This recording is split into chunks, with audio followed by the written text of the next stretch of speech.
네, 고성국 칼럼입니다. 이것이 영남 민심이다. 지난번에 갤럽 조사가 발표된 이후에 중앙일보는 대문짝만하게 윤 지지율 19%, 보수 심장 TK에서도 18%라고 기사를 썼습니다. 뉴스원은 윤 지지율 첫 10%대 진입, 대구 경북 18% 핵심 지지층 이탈이라고 썼습니다. MBN은 조국이를 출연시켰는데 이자는 출연이 아니고 SNS를 통해서 이렇게 쓴 것을 MBN이 보도했어요. TK 지지율 18%. 대통령 김 여사 부끄러워해. TK 지지율 18%를 대문짝만하게 뽑았어요.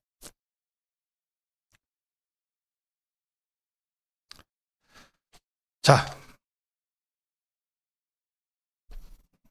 제가 이럴 리가 없다고 생각해서 직접 가서 확인해야 되겠다고 주말에 그래서 대구하고 부산을 급하게 갔다 왔습니다.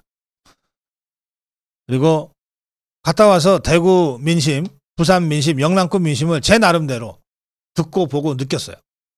그 감을 가지고 다시 이 갤럽 그 문제의 10%대 19% 나왔던, 그리고 대구 경북에서 18%가 나와서 평균보다도 대구 경북이 더 안 나왔다. 그 떠벌리였던 그 조사를 제가 다시 들여다봤습니다. 봤더니 10월 29, 31일 조사한 갤럽 조사에 조사 완료 사례수가 1,005명입니다. 보통 1,000명 샘플 하니까 1,005명 뭐 이렇게 나오는 건데 여기에 19% 대통령 지지율이 나왔어요. 대구 경북을 보니까 18% 맞아요. 그런데 그러면 대구 경북에 거주하는 사람들이 대답했다는 건데 몇 명이냐? 94명. 94명. 자, 우리는 전수조사가 아니기 때문에 1,000명을 샘플로 해서 조사를 하는 것을 우리 국민 전체가 그렇게 생각한다라고 간주하고 여론조사를 봅니다. 그런데 이거는 어디까지나 확률이기 때문에 오차 범위가 플러스 마이너스 3.1 이런 걸 늘 적시하죠. 그런데 오차 범위 3.1로 오차를 그 정도는 허용하는 범위 안에서 대체로 이게 전체 의견이다라고 하려면 기본 샘플이 전국 단위 조사에서는 1,000명은 있어야 되는 거예요. 1,000명은. 그 다음에 우리가 국회의원 선거할 때는 지역구 조사하잖아요. 지역구 조사할 때도 샘플로 조사합니다. 그런데 이때는 지역이 작으니까 전국 단위 조사가 1,000명이라고 하면 지역구 국회의원 조사는 지역이 작으니까 샘플도 작게 하는데 그래도 무한정 작게는 못해요. 그래서 평균적으로 지금 우리가 지역구 국회의원 조사할 때 쓰는 샘플 숫자는 500명입니다. 그래도 500명 정도는 조사를 해야 그 지역구 한 20만 명의 민심을 어느 정도는 반영하고 계산해낼 수 있다는 거예요. 그래야 그게 통계학적으로 의미가 있다는 겁니다.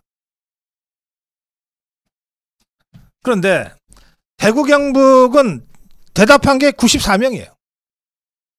94명이 대구 경북 한 500만 명 되는 대구 경북의 민심을 대표해요? 미친 소리지 이건. 이건 갤럽한테 뭘 비난할 일은 아니에요. 왜냐하면 갤럽은 TK 18%를 조사하기 위해서 한 게 아니에요. 갤럽도 이게 여론조사인데, 여론조사 회사인데 만약에 진짜 TK 민심이 궁금했으면 TK만을 한 1,000명이나 500명을 잡아서 조사를 했을 거예요. 근데 갤럽은 그 TK의 여론이 중요한 게 아니라 국민 전체 여론이 중요했기 때문에 그냥 1,000샘플로 통상하듯이 한 거예요. 근데 그 중에 서울이 190명, 인천 경기가 322명, 인구 분포대로 표본을 추출하니까 TK는 94명 했다는 거예요. 그러면 전체 대통령 지지율 19%는 여러 언론이 인용해도 괜찮아요. 이 조사를 믿을 수는 없지만 그래도 이렇게 조사가 됐으니까 여론조사 심의위원회 등록됐으니까 대통령 지지율 19%다 라고 하면 돼. 그러나 여기서 한 걸음 더 나가서 그런데 TK 18% 봐. 야, TK가 이렇게 나빠졌네 라고 얘기하려면 TK를 따로 조사해야 되는 거예요. 94명 조사 가지고 어떻게 TK 전체의 대표성을 인정하고 이거를 기사 제목으로 뽑고 분석을 합니까? 말이 안 되는 거 아니에요.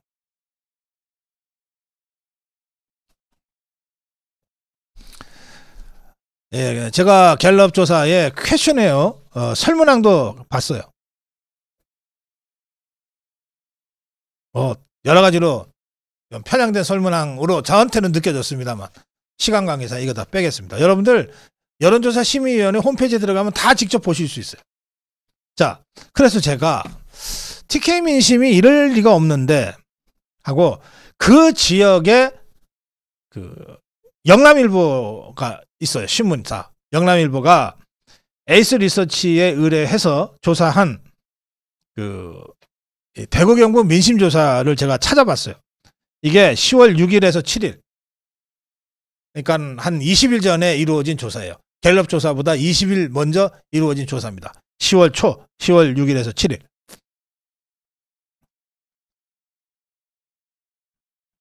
여기는 대구하고 경북이라 합쳐서 1000샘플로 조사를 했어요. 근데 여기에 보면 재밌죠? 영남일보 창간 기념 여론조사여가지고 대구 경북 전반에 의식조사를 했는데 대구 경북 사람이라는 것에 대한 자긍심을 물어보니까 나 자긍심 있다. 가 57%예요. 그 다음에 국민의힘 지지 53%예요. 그 다음에 윤석열 대통령 잘하고 있다. 41.6%예요. 41.6%. 이게 1011명에 대한 조사입니다. 대구 경북 1011명에 대한 조사입니다.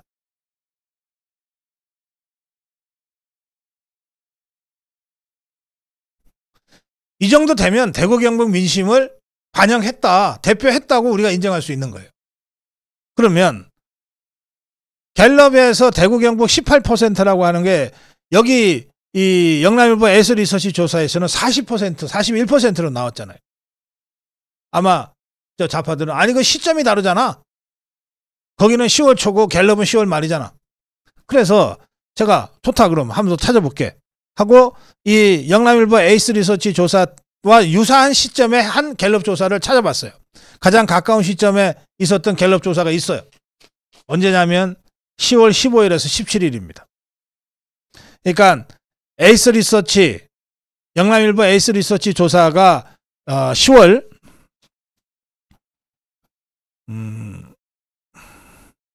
6일 7일에 있었어요. 10월 6, 7일에 있었고 그리고 그 열흘 후에 한국갤럽이 다시 똑같이 전국 조사를 했어요. 그리고 나서 또 2주 후에 10월 29, 31일에 문제의 그 갤럽 조사를 냈는데 이 영남 에이스 리서치 조사 때 하고 비교적 시점이 가까운 게 10월 15일, 16일에 있었던 갤럽 조사라서 이걸 제가 비교했어요. 비교했더니 어떻게 나오냐. 여기도 대구 경북은 몇 명 조사했냐? 96명 조사로 나와요. 전국은 1001명 조사인데 그중에 대구 경북은 96명 조사예요. 그렇게 나올 수밖에 없어요. 이 수도권 지역으로 충청권, 호남권 이걸 다 1000명 안에 가중치 넣어서 배치해야 되니까 대구 경북은 많아봤자 95, 96, 97명이에요. 그러니까 전국 조사를 갖고 그 지역에 대구 경북은 어땠냐고 얘기하는 것 자체가 이게 산수를 모르는 사람들 얘기죠. 자, 그런데 어쨌든 그 조사를 보니까 국민의힘 28% 지지. 대구 경북은 근데 국민의힘 44% 지지예요. 자, 에이스 리서치하고 비슷하게 나오죠. 그 시점도 비슷하고. 그 다음에 대통령 직무 수행 평가에서 잘하고 있다 22%예요. 이거는 이미 보도가 됐어요. 근데 이때 대구 경북은 얼마냐? 31이 잘하고 있다. 부울경은 26이 잘하고 있다는데 대구 경북은 부울경보다 더 높아 31이야. 그럼 이게 무슨 소리냐? 불과 2주 만에 같은 갤럽 조사에 10월 15, 16이 10월 29, 31일로 2주 후에 조사가 이루어졌는데 2주 전에는 전체 조사가 22인데 19로 3% 떨어졌어요. 대통령 지지율이.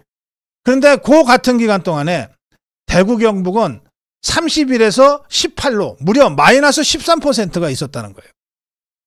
그러니까 이게 말이 됩니까? 그래, 이래 놓고서 대구 경북이 평균보다도 더 낫다. 이렇게 떠들어댄 거예요. 그래서 나쁘게 보면 아주 악의적으로 왜곡했다. 갤럽도 악의적으로 왜곡했을 뿐만 아니라 이걸 보도한 언론사들이 아주 악의적으로 이 여론조사를 왜곡해서 보도했다고 할 수 있고, 나쁘게 보면, 좀 좋게 보면 어떻게 되냐? 좋게 보면 무식해서다. 조사를 읽는 방법을 전혀 모르고 그냥 무식하게 눈에 띄는 대로 숫자만 가지고서 떠들어대니까 이런 결과가 나왔다. 아주 좋게 보면 무식해서다.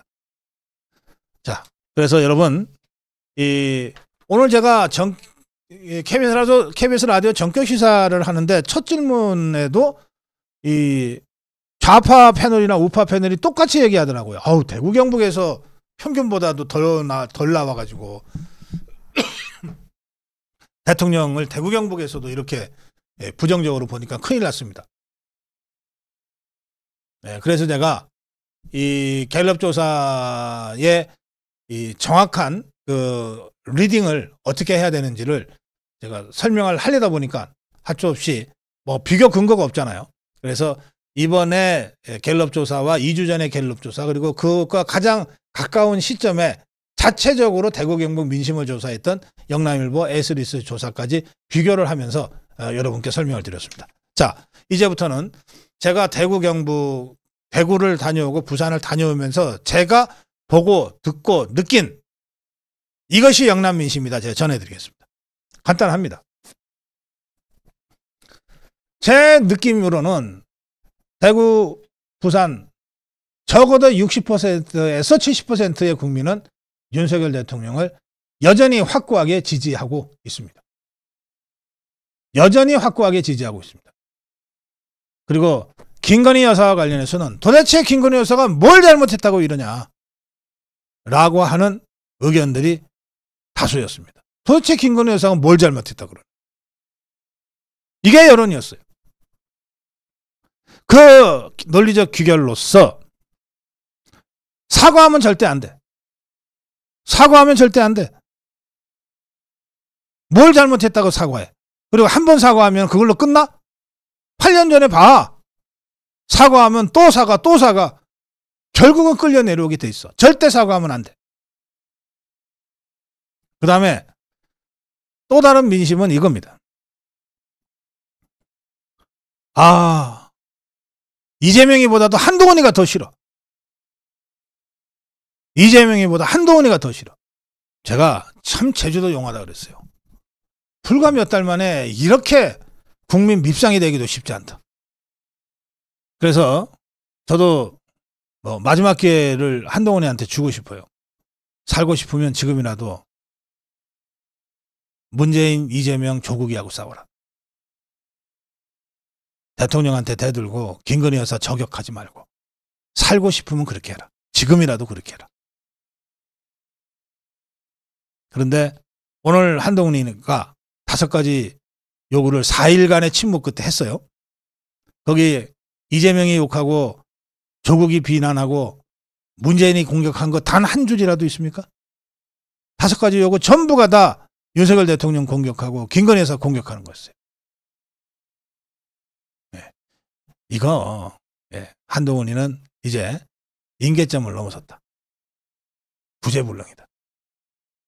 전 그렇게 판단합니다. 이것이 바로 제가 직접 보고 듣고 느낀 영남 민심입니다. 민심에 순응해서 민심과 함께 가는 자 승리합니다. 민심에 거스르는 자 죽습니다. 과연 누가 민심과 함께 가는가? 누가 민심에 거스르고 있는가?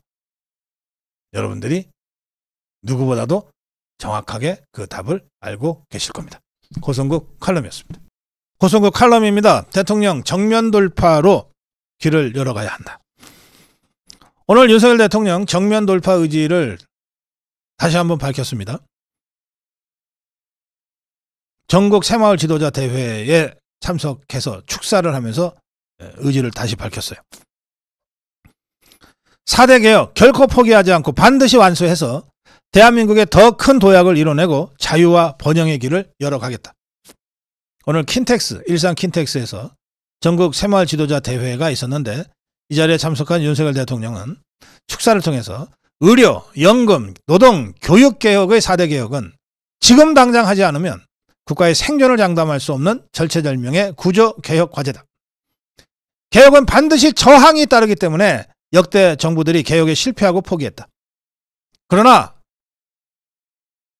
윤석열 정부는 결코 포기하지 않고 4대 개혁을 반드시 완수해서 대한민국의 더 큰 도약을 이뤄내고 자유와 번영의 길을 열어갈 것이다. 위기를 기회로 바꾸는 새마을운동의 정신이 그 어느 때보다 절실하다. 새마을 정신을 다시 일으켜 우리 앞의 위기를 대한민국 대도약의 발판으로 만들어야 한다. 그러면서 이런 말을 했습니다. 새마을운동 정신 그러면 근면자조 협동이죠. 윤석열 대통령은 새마을운동 정신 근면자조 협동 중에 핵심은 자조다 이렇게 설명했습니다. 하늘은 스스로 돕는 자를 돕는다는 정신을 국정기조로 삼으면서 대한민국은 폭발적 성장을 이뤄냈다 이렇게 평가했습니다. 그렇죠. 자조가 핵심이죠. 스스로 일어서려고 노력을 해야 정부가 도와주면 시너지가 생기는 거죠. 제가 박정희 대통령과 새마을운동을 얘기할 때 여러 번 강조했던 그 자조의 정신을 윤석열 대통령이 다시 강조하면서 지금 위기를 기회로 바꿔낼 수 있는 새마을 정신을 강조하고 4대 개혁 반드시 저항이 따르는 이 4대 개혁을 역대 정부는 실패하고 포기했지만 윤석열 정부는 절대 포기하지 않고 끝까지 성공시킬 것이다. 그래야 대한민국이라는 국가의 생존과 번영과 발전을 기할 수 있다. 이런 의지를 밝혔습니다. 김재원 최고위원은 오늘 최고위원 회의에서 어제입니다. 이렇게 얘기했어요. 우리는 보수 단일 대오로서 윤석열 정권을 지켜야 하고 그것만이 보수 정치의 정당성을 주장할 근거가 되고 보수 정치의 상징 자산을 지켜내는 일이다. 대통령실도 적극적으로 주도적으로 이 위기 사태를 해결하기 위해 나서야 한다. 지금은 국면 전환을 위해서 뭐든지 해야 할 때다. 이렇게 어제 주장한 바가 있습니다. 바로 그 결과가 7일 대국민 기자회견을 통해서 시작될 겁니다. 이런 윤석열 대통령을 문화일보의 허민 대기자가 금단의 땅에 갇힌 윤 대통령이라는 제목으로 칼럼을 써서 제가 이 칼럼을 여러분께 좀 전해드리고자 합니다. 윤석열 대통령의 7일 10시 대국민 담화와 기자회견. 대국민 담화를 한다는 방침은 이미 결정된 상태였지만 순방 이전이냐 이후냐를 놓고 고심해 오다가 순방 이전인 이번 주 7일 날 하기로 했다고 알고 있다. 이것은 대통령이 선제적으로 결정한 것이다. 추경호 원내대표의 조언도 있었지만 결국 대통령이 결정한 것이다. 대통령실은 국정 지지율 20%대 회복이라는 소극적 목적이 아니라 최소한 30%, 40%대로 지지율을 끌어올려서 4대 개혁을 힘있게 추진하기 위한 발판을 마련한다는 적극적이고 공세적인 마음으로 담화를 준비하겠다고 한다. 이런 맥락에서 윤석열 대통령은 김건희 여사가 외교 의전 이외의 대외 활동을 일절 하지 않는다는 점을 분명히 하고 그동안 디올 파우치, 명태균 논란 등으로 국민께 심려를 끼친 데 대해 사과 의향을 표명할 가능성이 크다. 그러나 한동훈이가 줄기차게 요구해온 3대 요구 중 김 여사 라인 인적 쇄신 문제는 구체적 잘잘못이 드러나면 필요에 따라 인사할 것이다. 국면 전환을 위한 인위적 인적 쇄신은 없다는 입장을 견지할 것 같다. 윤석열 대통령이 작금의 위기를 모를 리 없다. 그는 이미 지난달 22일 부산 범어사에서 나라와 국민을 위해 좌고우면하지 않고 일하겠다고 밝히면서 돌을 던지면 맞고 가겠다고 했다. 이미 그때 어떤 형태로든 국정 운영의 기조와 방향에 대해 국민에게 소상히 설명할 기회를 가져야 되겠다는 생각을 굳힌 것 같다. 대통령의 돌 맞을 각오라는 표현은 어려움을 회피하지 않고 정면 돌파하겠다는 의지를 보인 것이다. 순방전 담화 결정은 이런 배경에서 나온 것이다. 지금 국회와 거리에서는 윤석열 대통령 임기 단축, 하야 탄핵 구호가 난무하다. 지난 토요일 종북 주사파들은 대규모 장외 집회를 열었고 이걸 9일날 민노총 등 친하단체들과 함께 하기로 하고 있다. 국회에서는 임기 단축 개헌 국회의원 연대 준비 모임이 발족했다. 여기에 한동훈 일당도 윤석열 대통령에 대한 타격전을 벌이고 있다. 어제 회의에서 윤 대통령이 직접 사과 등 5개 요구를 한동훈이가 다시 공개 요청했다. 한동훈은 윤석열 대통령의 독단적 국정 운영에 대한 국민의 반감이 커졌다고 얘기했다. 마치 윤석열 대통령이 금단의 땅에 갇힌 상황이다. 하면서 허민대 기자가 1차 세계대전 때 이 금단의 땅에 갇혔던 한 군인의 이야기를 쓰고 있습니다. 1차 세계대전 영국군과 독일군은 참호전을 펼쳤는데 영국군 아서 윌킨스 원사, 상사죠. 아서 윌킨스 원사는 독일 진지로 진격하다가 양측 영국군 독일군의 참호 사이의 무인지대에 갇혀버리게 됐다. 기관총이 양쪽에서 난사되고 포탄이 무차별적으로 떨어지는 포비든 그라운드, 금단의 땅에 홀로 떨어진 것이다. 윌킨스는 바로 이 금단의 땅에서 동료 리처드와 신병 올리어리를 만난다. 리처드는 이미 한쪽 다리를 잃었고 올리어리는 신병이라서 겁에 질린 상태였다. 윌킨스 원사는 이들을 포기하지 않고 함께 무인지대를 빠져 아군 진지로 돌아가려고 사투를 벌인다. 그 두 사람한테 윌킨스가 이렇게 말한다. 우리는 함께 돌아갈 거야. 금단의 땅에서 너를 한 발짝씩 끌고 나가야만 한다면 나는 그렇게 할 거야. 널 절대로 여기 놔두지 않아. 윤석열 대통령은 심각한 내상을 입은 여당과 정부를 모두 이끌고 한 발짝씩 금단의 땅에서 살아 돌아와야 한다. 국민의 힘을 넘어서 보수 진영 전체가 맞닥뜨릴 수도 모르는 비극을 피하기 위해서는 꼭 그렇게 해야 한다. 윤석열 대통령은 이번 담화를 위기 극복을 넘어 기회의 창조로 연결하려고 준비하고 있다고 한다. 위기를 피하지 않고 현안과 맞짱 뜨며 여권의 통합을 기하고 민심을 얻어서 윤석열 대통령이 금단의 땅에서 탈출할 수 있기를 바란다. 허민대 기자의 칼럼까지 전해드렸습니다. 윤석열 대통령 정면 돌파로 허민대 기자의 얘기대로 금단의 땅에서 살아 돌아오듯이 정면 돌파로 대한민국의 길을, 자유우파의 길을, 그리고 윤석열 대통령과 윤석열 정부의 길을 당당하게 열어 젖혀야 합니다. 고성국 칼럼이었습니다. 네, 고성국 칼럼입니다. AI 시대를 이끌 새로운 강자, SK를 망하게 하자고.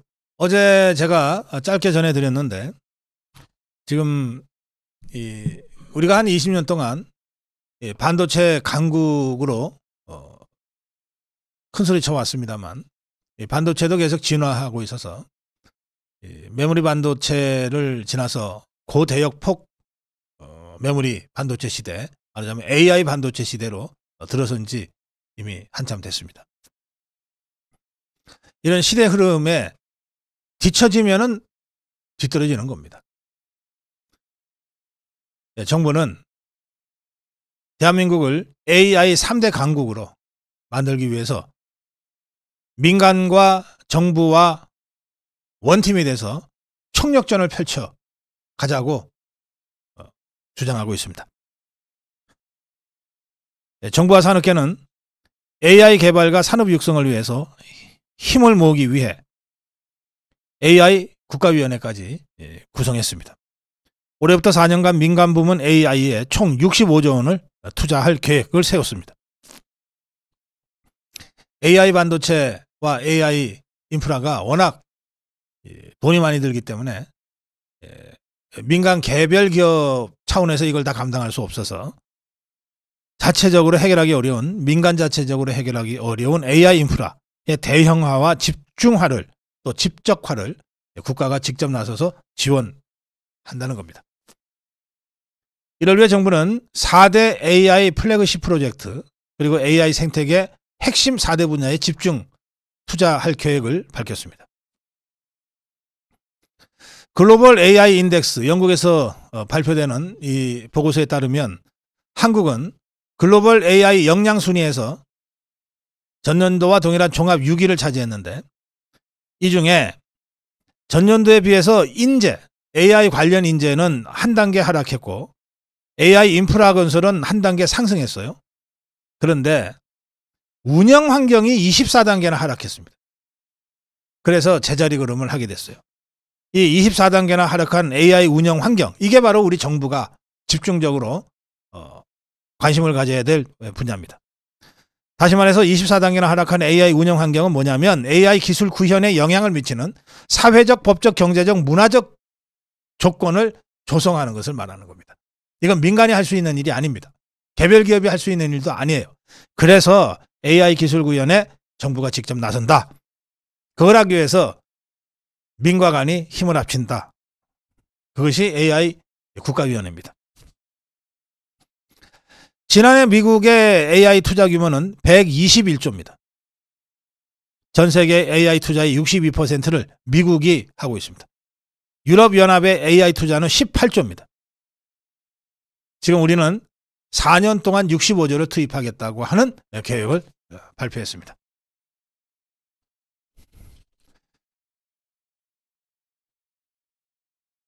지금 AI는 단순 추론 예측 단계를 넘어서 생성형 AI 단계로 접어든 지 벌써 오래됐습니다.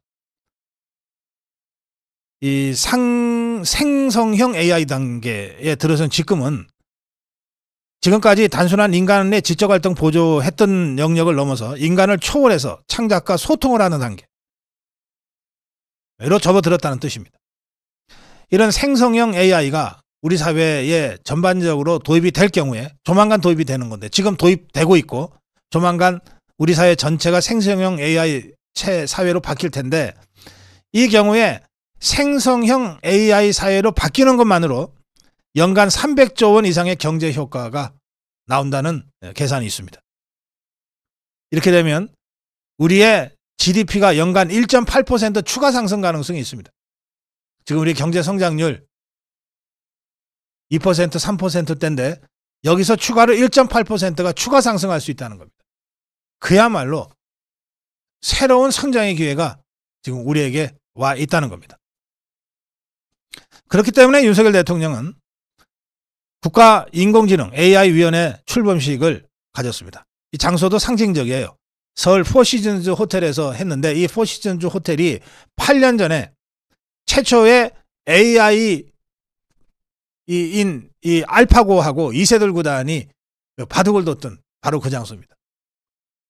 지금 와서 생각하면, 그때 어떻게 이세돌이 진작을 했는데, 지금 와서 생각하면 이세돌이 한 판 딱 이겼는데 한 판 이긴 것만 해도 대단하다라고 평가할 정도로 AI는 당시에 불과 8년 전인데도 AI가 어느 정도 위력적인지를 우리도 잘 몰랐어요. 네, 윤석열 대통령은 이 국가인공지능위원회, 국가 AI위원회에 직접 위원장을 맡아서 AI 국가 전략을 직접 챙기고 30여 명의 민간위원과 장관급 정부위원들과 함께 이 국가 AI의 구심점 역할을 하겠다는 각오를 밝혔습니다.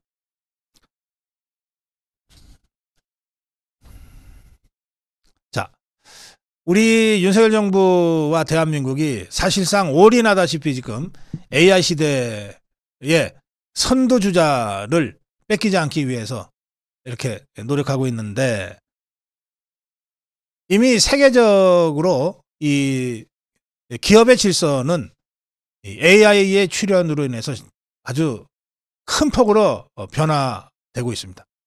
이를테면 부동의 1위였던 인텔이 지고 엔비디아가 확고한 1위로 올라섰습니다. 인텔은 기존의 메모리칩 반도체를 대표하는 기업이고, 엔비디아는 AI 반도체를 대표하는 기업입니다. 기존의 메모리칩의 그 챔피언은 삼성전자였습니다. 우리나라에서는. 근데 이제 새로운 AI 기반 HBM 반도체는 SK가 챔피언입니다. 그래서 반도체 시장에서의 서열도 삼성전자 다음에 SK 하이닉스였던 것이 이제 벌써 SK 하이닉스가 1위, 삼성전자가 2위라고 하는 식으로 순위가 바뀌었습니다. 글로벌 반도체 시장에 지각 변동이 일어나면서 그 변화가 곧바로 우리나라의 반도체 시장의 변화로 연결이 되고 있는 겁니다.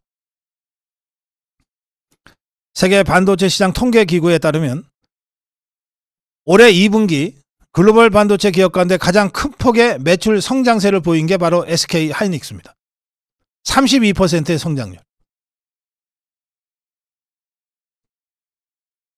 그런데 이 SK 하이닉스의 수직적인 매출 신장은 엔비디아의 증가와 병행해서 가고 있습니다.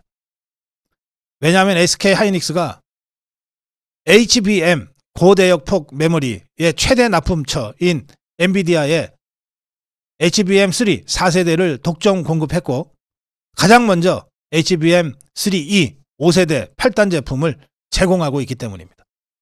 그러니까 엔비디아의 AI 칩 수요 전망치가 높을수록 SK 하이닉스 수익성도 높아지는 구조입니다. 예전에는 이 대기업 간에 서로 제로섬 게임을 했다면 지금은 협력하고 퓨전하는 시대입니다. 엔비디아와 SK가 손을 잡고 함께 성장하는 구조를, 이 선순환 구조를 SK 하이닉스가 만들어낸 겁니다. 반면에 이 AI 반도체 시장에 원래는 먼저 뛰어들었다가 이게 될까? 하고 사실은 중간에 개발을 잠깐 중단했던 삼성전자입니다. 지금 뒤늦게 다시 AI 개발, AI 반도체 개발로 다시 뛰어들었는데, 그 잠깐 중단했던 그 1, 2년 사이에 삼성전자와 SK 하이닉스의 운명이 갈려버렸습니다.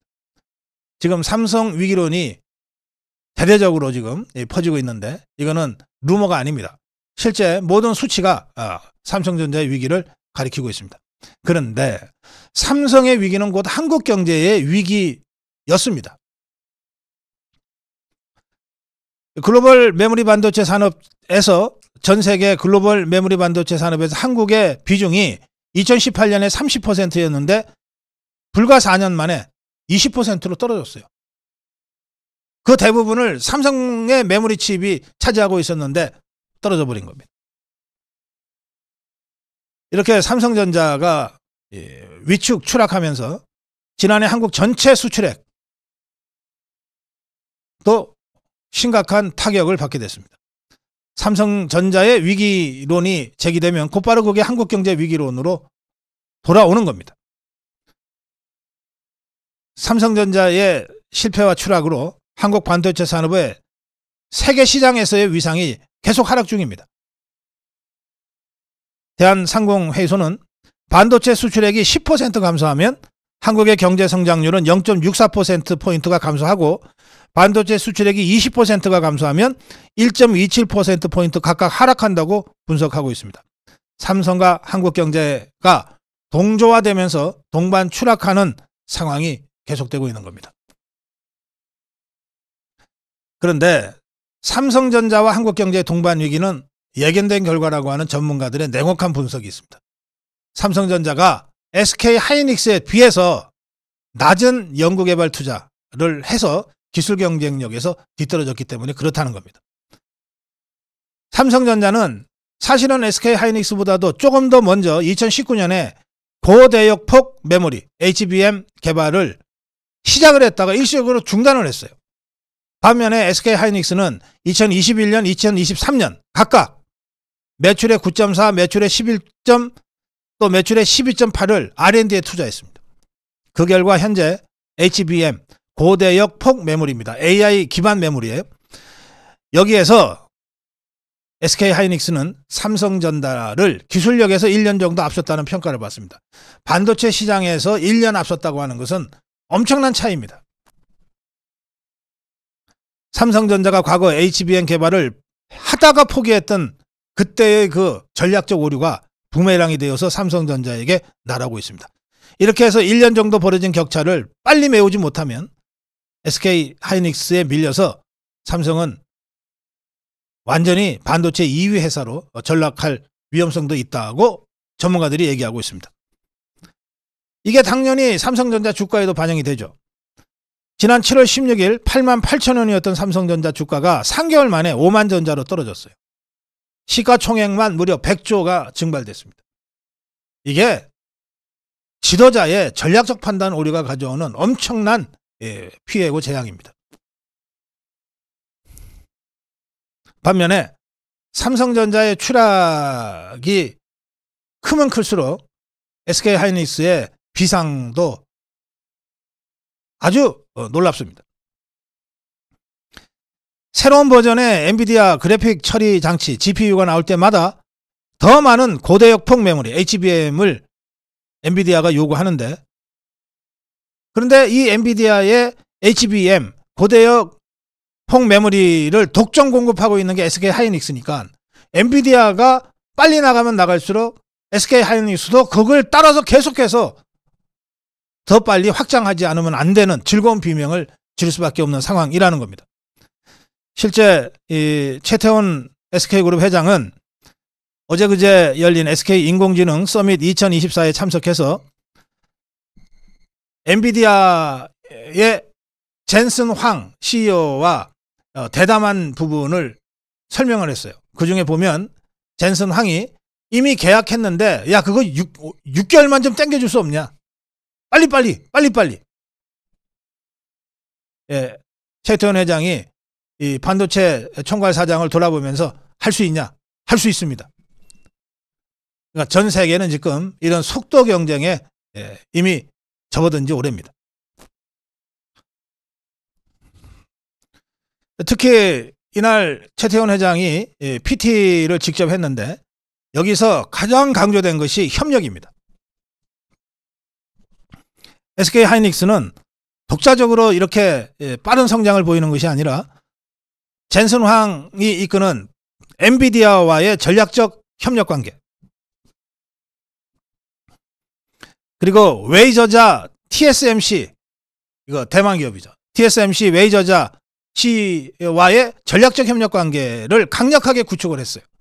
그래서 3자 동맹, 3자 AI 기반 반도체 동맹을 지금 결성한 상태입니다. 젠슨 황은 이렇게 얘기합니다. SK하이닉스와 엔비디아가 함께한 HBM 메모리 덕분에 무어의 법칙을 뛰어넘는 진보를 지속할 수 있었다. 협력을 강조하죠. 웨이저자 TSMC CEO는 또 이렇게 얘기합니다. 바로 이런 파트너십 정신이 저를 가장 설레게 한다. 생태계 전반에 걸친 더 긴밀하고 깊은 협력만이 새로운 가능성을 열어줄 것이다. 그러니까 SK하이닉스는 TSMC의 공정을 활용해서 HBM을 생산하고 이를 엔비디아에 공급하는 반도체 삼각동맹을 구축하고 있는 겁니다. 또 TSMC의 창업자가 모리스 창인데, 이 모리스 창은 과거에 최태원 회장이 SK하이닉스를 인수했을 당시에 동업자가 된 걸 환영한다고 아주 반갑게 맞이해 줬다고 합니다. 최태원 회장도 그때를 회고하면서 모리스 창 TSMC 창업자가 앞으로 우리가 파트너로 잘 될 수 있다고 생각한다며 지속적으로 우리 SK하이닉스에 관심과 의지를 표명해 줬고, 그것이 SK하이닉스의 비약적 발전에 큰 힘이 됐다. 그렇게 회고하고 있어요.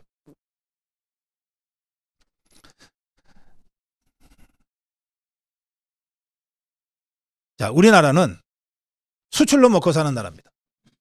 60년대 우리 어머니들의 머리를 잘라서 가발 만들고 동남아에서 나무 들여오다가 합판 만들고 인도네시아에서 천연고무 들여와서 고무신 만들고 그걸로 다시 수출하고 그러면서 60년대 근대화를 시작했어요. 수출 주도형 근대화를 시작했어요. 그리고 70년대 80년대 웃기는 소리 말하고 했던 자동차, 전자, 조선 이런 중화학공업도 수출 주도형 중화학공업을 해서 성공했습니다.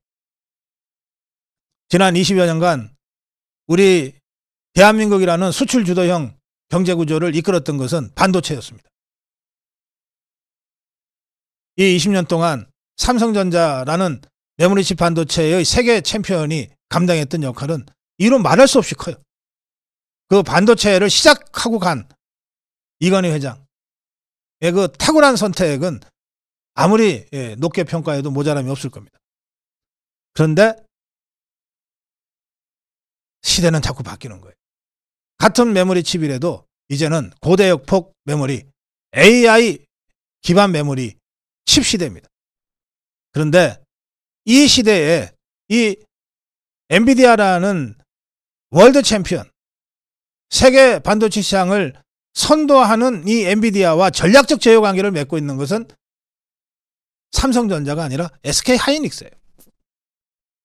물론 삼성전자도 뒤늦게 지난 전략적 실수를 만회하기 위해서 지금 고대역폭 메모리 개발에 집중 투자를 하고 있는 것으로 제가 알고 있습니다. 삼성전자가 워낙 잠재력이 큰 회사이기 때문에 조만간 그동안의 실수를 만회할 수 있는 좋은 성과를 낼 수 있다고 기대합니다.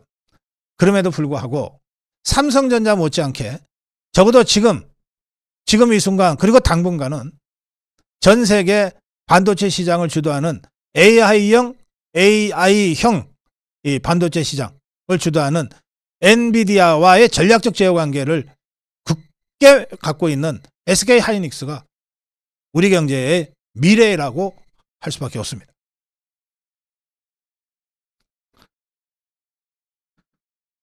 최태원 회장은 SK는 반도체, 에너지, 데이터 센터의 구축 운영, 서비스 개발까지 가능한 이것을 일괄적으로 공정 처리할 수 있는 전 세계에서 흔치 않은 기업이다. 부족한 부분을 보완하기 위해 각 분야 세계 최고 파트너들과 지속적으로 협력 네트워크를 확대 강화하겠다라고 의지를 밝혔습니다.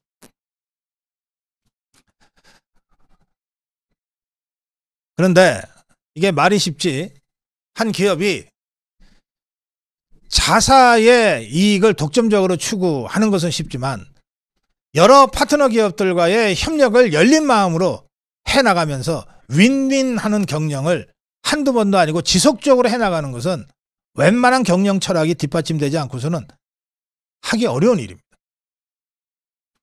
최태원 회장에게는 개인적으로 어려운 시기가 두 번 있었어요. 한 번은 회사 횡령 혐의로 실형을 살았던 적이 있고 그 다음은 지금 이른바 이 사생활 문제로 지금 재판 소송 중인 지금입니다. 최태원 회장 스스로 이렇게 얘기합니다.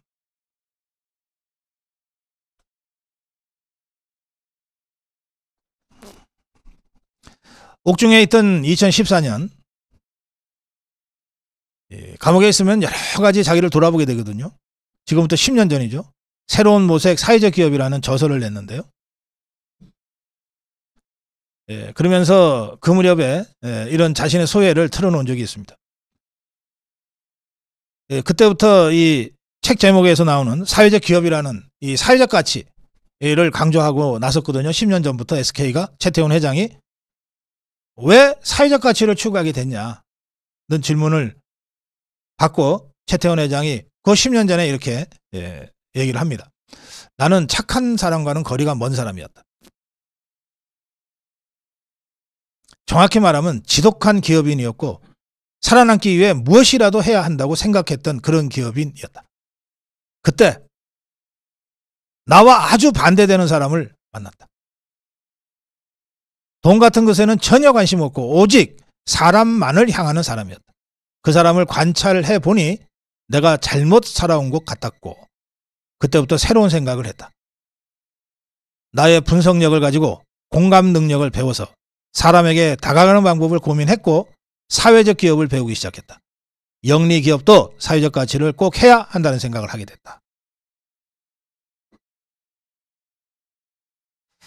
네. 그게 여기서 만났던 그 사람이 지금 동거하고 있는 김희영 이사장입니다. 자, 이런 그 인간적 어떤 그 고통과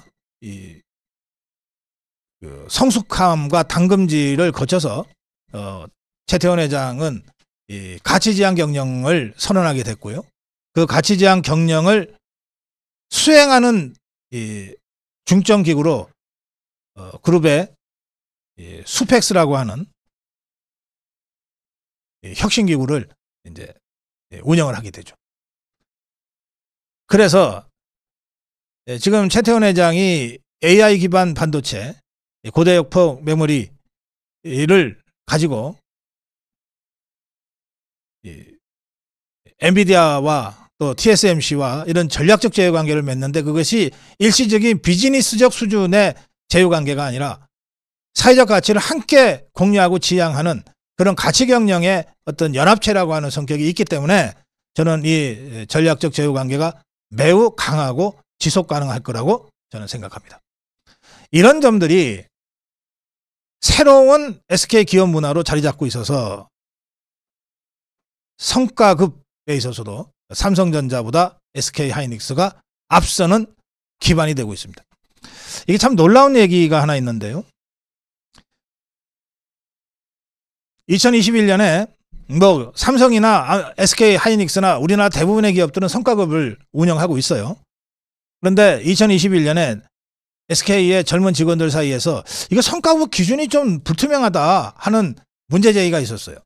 그 과정에서 여러 가지 논란이 있었고 이걸 수습하는 과정에서 최태원 회장은 SK 하이닉스로부터 받은 연봉 30억 원을 모두 반납합니다. 반납하면서 직원들과 직접 만나요. 그러면서 성과급 체계를 완전히 바꿔버립니다. 투명하게 바꾸는 거예요. 그래서 지금 바로 이 성과급 체계에 있어서 삼성전자보다 SK 하이닉스가 더 투명하고 더 사원 친화적이다라고 하는 것이 확인이 되면서 사원들의 일하는 동기가 촉발되고 이것이 SK 하이닉스가 삼성전자를 적어도 고대역폭 메모리 영역에 있어서는 앞서는 결정적 계기가 됐다. 삼성전자에서 일하던 유능한 젊은 사원들이 SK 하이닉스로 전직하는 경우가 적지 않다. 또 젊은 청년들 사이에서 삼성전자 갈래, SK 하이닉스 갈래, SK 하이닉스를 원하는 젊은이들이 현실적으로 더 많다. 이런 역전이 벌어진 것도 결국은 최태원 회장의 가치 경영이 SK 그룹 운영을 통해서 수펙스 운영을 통해서 나타난 결과다. 그렇게 많은 전문가들이 평가하고 있습니다. 자, 문제는 이거는 뭐 최태원 회장이 스스로 선택한 일이기 때문에 또 사적 영역이기 때문에 제가 논평을 자세하게 하지 않겠습니다만 지금 민사재판입니다. 민사재판에 2심에서 재판부가 명백하게 숫자를 잘못했다. 뭐 100원을 1000원으로 했다든지 뭐 하여튼 이런 식으로 해서 판결 내려놓고 난 다음에 판결문을 경정, 새로 고치는 일까지 있었던 그 어처구니 없는 2심 재판의 결과 1조 이상 되는 돈을 지금 최태원 회장이 그 노소영 쪽에다가 주는 식으로 재판이 이루어졌어요. 이게 뭐 이 순이익이 7조 이상 나고 수십조의 매출을 낸다고는 하지만 실제로 이 최태원 회장의 오너십은 그 정도 돈이 아니거든요. 아마 몇 조 정도일 겁니다. 예, 거기서 이런 이 엉터리 재판으로 SK의 재산 분할이 황당하게 강행이 된다면 제가 쭉 말씀드린 가장 치열한 경제 영역에서 삼성전자를 제치고 대한민국의 미래 먹거리를 잔뜩 짊어진 이 SK 하이닉스가 그리고 앞으로 이 AI 반도체를 선도할 엔비디아와 TSMC와 굳은 삼각 동맹 관계까지 맺고 있는 이 SK 하이닉스가 공중 분해가 만약에 된다면 이게 어디 최태원 개인의 일입니까? SK 그룹의 일도 아니에요. 이거는 대한민국 경제 전체의 문제로 바로 파급됩니다. 그래서 제가 이 문제를 심각하게 여러분께 논평하는 거예요. 그런데 제가 자세한 말씀 안 드리겠습니다만 이 황당한 재판의 이면에 노태우 정부 때부터 고관대작을 하던 노태우 커넥션이 노소영 측에서 유리하게끔 이 재판을 만들어 갔다고 하는 합리적 의심이 제기되고 있어요. 이건 그야말로 소탐대실도 이런 소탐대실이 없는 거죠. 그 눈앞에 작은 이익 때문에 크게 봐서는 우리가 정말 AI 기반 반도체 시대를 선도할 수 있는 가장 유력한 월드 챔피언 후보 중에 하나인 SK 하이닉스를 공중 분해하는 그야말로 황당한 짓을 우리가 저지를 수도 있다는 겁니다. 그것도 우리 손으로. 그 점에 있어서 황당하고 잘못된 2심 재판을 바로잡을 대법원의 심리가 지금 기다리고 있기 때문에 저는 대법원에서 바로 잡힐 거라고 생각합니다만 그와는 별도로 지금 AI 시대의 이 반도체 전쟁에 있어서 지난 20년간 삼성전자가 해왔던 그 막중한 역할을 지금은 SK 하이닉스가 하고 있다. 그리고 SK 하이닉스가 그런 기적적인 이 성과를 이루어내는 데는 수십 년간의 오랜 그 인간적 그 고통 속에서 단련되고 새롭게 성숙된 최태원의 리더십이 있다. 가치 경영이라고 하는 새로운 경영 철학이 있다. 라고 하는 점을 우리가 편견 없이 바라볼 필요가 있다는 겁니다. 그 점과 관련해서 저는 이른바 그 옐로우 페이퍼 수준의 무슨 이 까시거리 수준의 무슨 최태원 회장과 노소영과 뭐 누구와 어쩌고 저쩌고 하는 그런 수준의 이야기로 이 문제가 매몰되지 않기를 바랍니다. 이거는 대한민국 경제의 문제고 우리 모두의 미래 먹거리의 문제입니다. 삼성전자가 우리나라 국민기업이었다면 또 지금도 국민기업이라면 SK 하이닉스 또한 삼성전자 못지않게 중요한 우리의 국민기업이라는 관점에서 SK 문제를 바라보고 이재용의 리더십을 바라보듯이 최태원의 리더십도 다시 바라봐야 된다는 점을 제가 오늘 고성국 칼럼을 통해서 여러분께 문제 제기합니다. 고성국 칼럼이었습니다. 오늘 140분의 끝장 토론이었습니다. 윤석열 대통령이 모두 발언부터 기자들 앞에서 했습니다. 그리고 쉬는 시간도 없이 바로 질의응답이 시작됐습니다. 가장 긴 시간 동안 가장 많은 질문을 주고받았는데 놀라운 것은 프롬프트가 없었다는 겁니다. 프롬프트는 애초부터 작동할 수 없었어요. 기자들이 무슨 질문을 할지 모르고 어느 기자가 지목될지도 몰랐기 때문에 그랬습니다. 그러니까 오늘 140분, 20분의 모두 발언을 뺀 2시간 동안의 기자들과의 일문일답은 시나리오 전혀 없고 프롬프트 전혀 없이 그야말로 각본 없이 진행된 생방송입니다. 증문즉답으로 윤석열 대통령은 모든 질문을 피하지 않고 다 받았습니다. 그리고 답변 중간중간에 솔직하게 다 말하는 것이다.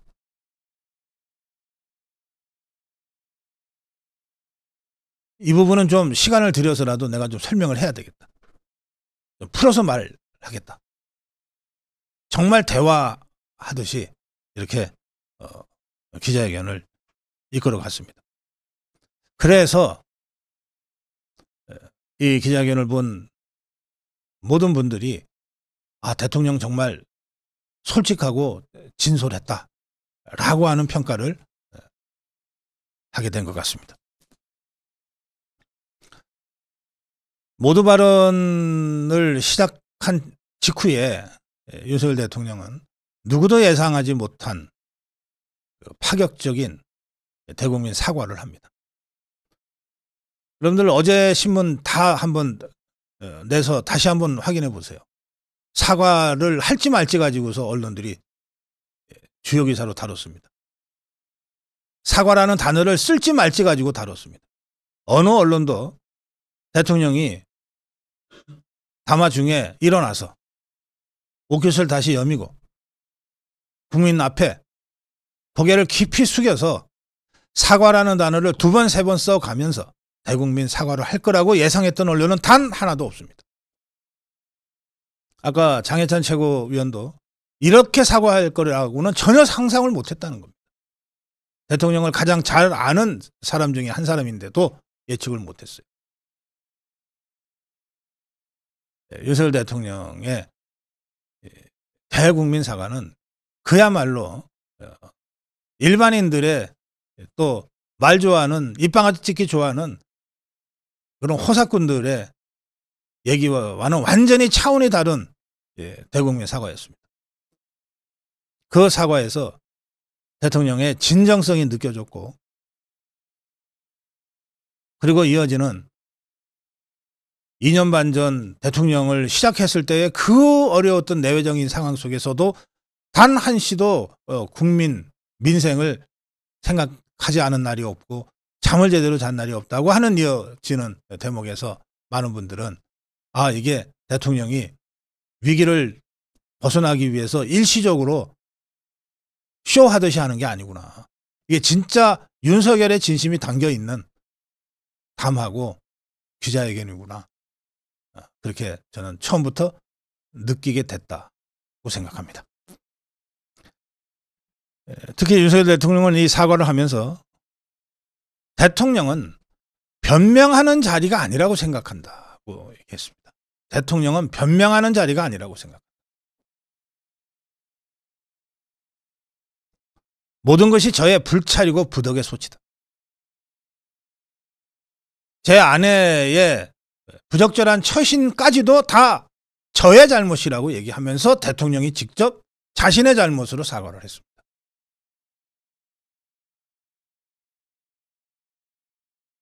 택도 아닌 이 평론가 연하는 자들이 왜 김건희 여사가 직접 나와서 사과 같이 안 했냐고 시비 거는 자들도 있고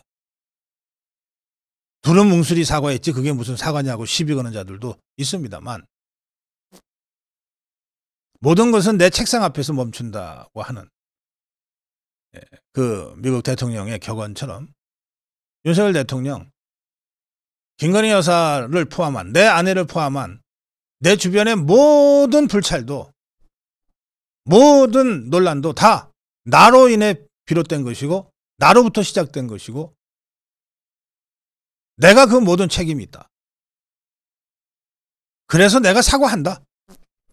사과는 부끄러운 것이 아니다. 국민에 대한 존중이다. 그러면서 사과했어요. 지금 종북 주사파들은 이걸 사과가 아니라고 지금 공격을 다시 하고 있습니다.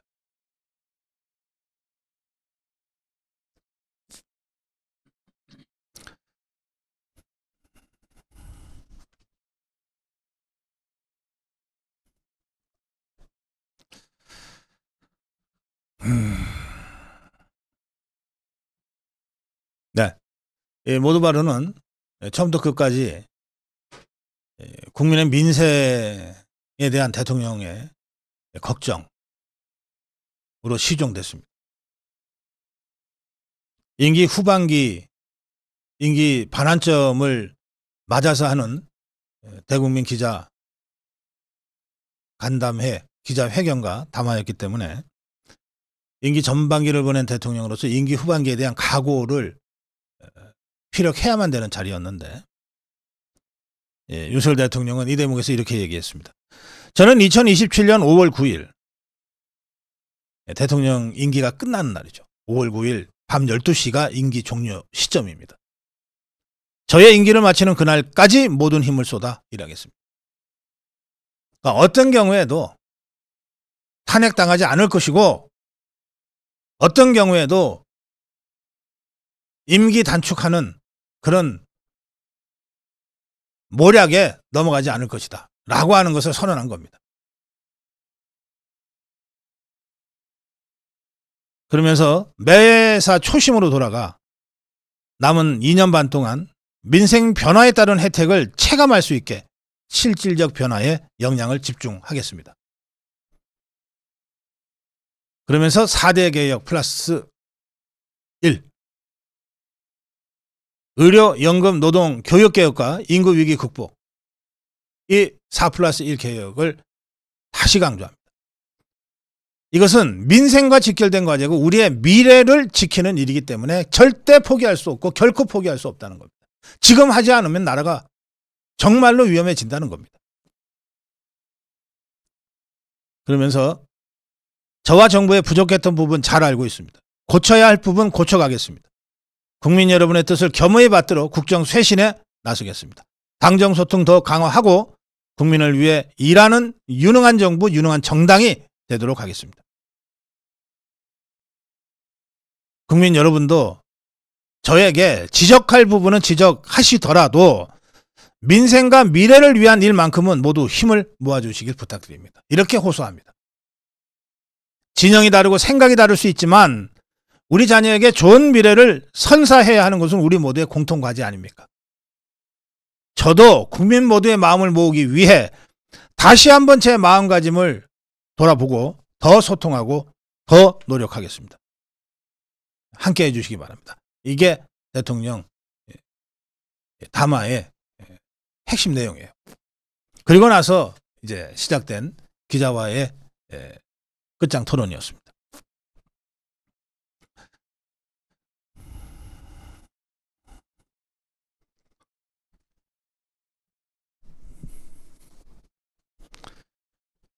사과를 하고 진행한 기자들과의 끝장 토론입니다. 김건희 여사 논란 관련해서 가장 많은 질문이 나왔습니다. 그야말로 꼬리에 꼬리를 무는 질문이 있었는데 질문이라기보다는 추궁하는 얘기들이 더 많았습니다. 품에 칼을 품고 들어온 자객과 같은 기자들이 이 김건희 여사 관련 질문을 집요하게 물고 늘어졌습니다. 이에 대해서 윤석열 대통령 사과했습니다. 모든 것이 내 불찰이다라고 사과를 하고, 그러나 침소봉대 없는 것까지 만들어 제 철을 악마화시킨 측면이 분명히 있다. 그리고 이를테면 아까 여러분들이 전화로 말씀하셨는데 그 울컥했던 그 대목,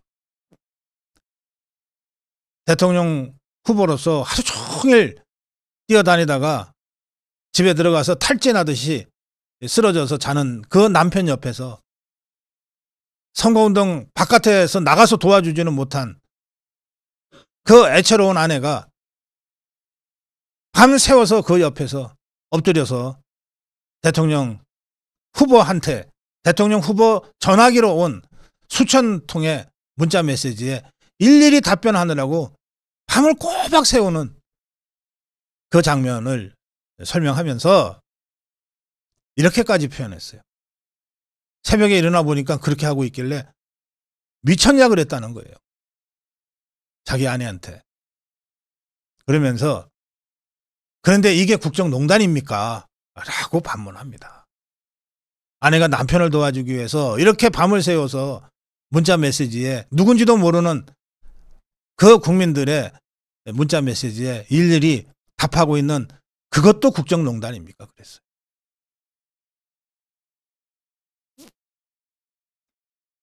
대외 활동 관련해서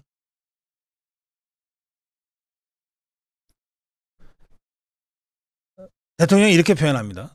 저하고 핵심 참모가 이것만은 국익을 위해서 꼭 해야 된다는 거 빼놓고는 다 중단하겠다고 그랬어요. 이미 중단하고 있고 앞으로 그렇게 할 거라고 그랬어요. 그러면 이걸 갖고 조건을 달았다고 아마 좌파들이 시비 걸 텐데 생각해 보세요. 대통령이 오늘 일체의 활동을 중단하겠다고 선언을 했다 칩시다. 조건 없이. 그런데 한 달쯤 전에 한 서너 달 후에 트럼프 대통령이 어찌어찌 대한민국을 방문한다 칩시다. 부부가. 윤석열 대통령 혼자 덜렁 나갑니까?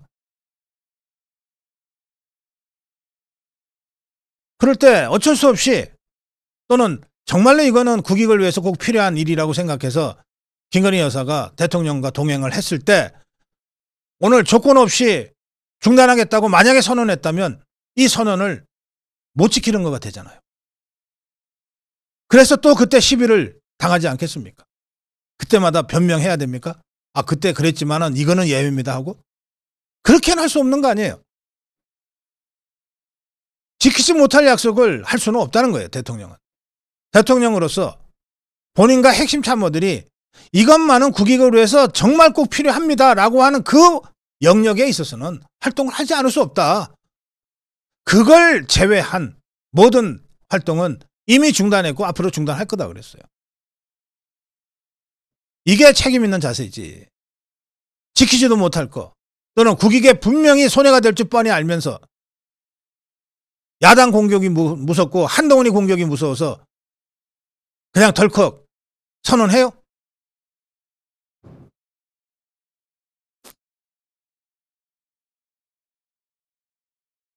명태균 씨 관련해서도 집요한 질문들이 있었는데 솔직하게 다 설명했어요. 부적절한 것도 없고 감출 것도 없다 하면서 다 설명합니다. 선거 초반에 도움을 준 건 사실이기 때문에 축하 전화 안 받을 수가 없었다. 그러나 실제로 경선 후반부부터는 나서지 않아야 될 상황에서 중불나게 나서는 바람에 내가 관계를 끊었다. 그런데 내가 아내 휴대폰을 보자고는 할 수가 없어서 내가 물어봤다. 부부 사이에도 휴대폰 안 보죠. 그러니 윤석열 대통령 김건희 여사 휴대폰 좀 갖고 와봐라고 못한다는 거예요. 그래서 물어봤다는 겁니다. 그랬더니 전화 문자 몇 번 했었다라고 김건희 여사가 대답했고 그 내용은 대부분 다 소소한 일상과 관련된 것이라 굳이 대통령으로서 이 자리에서 설명할 만한 거리도 못 된다. 이렇게 설명했어요. 그러면서 김건희 여사가 오늘 기자회견을 하겠다고 발표하자 국민에게 사과를 제대로 해라. 괜히 임기 반환점이라고 지난 2년 반에 이런저런 성과를 자화자찬 식으로 얘기하지 말고 가급적이면 몸을 낮추고 사과를 많이 하라라고 조언을 했다고까지 설명을 했어요. 또 실제로 윤석열 대통령 그렇게 했습니다. 그러나 특검은 아니다. 특검은 아니다. 이거는 윤석열 대통령의 소신이고 헌법 수호를 선서하고 대통령에 취임한 윤석열 대통령으로서는 대통령의 가장 기본적인 임무에 해당되는 겁니다. 위헌적 요소가 있는 법률안을 어떻게 거부권을 행사하지 않습니까? 왜 그런지를 법리적으로 쭉 설명을 했어요.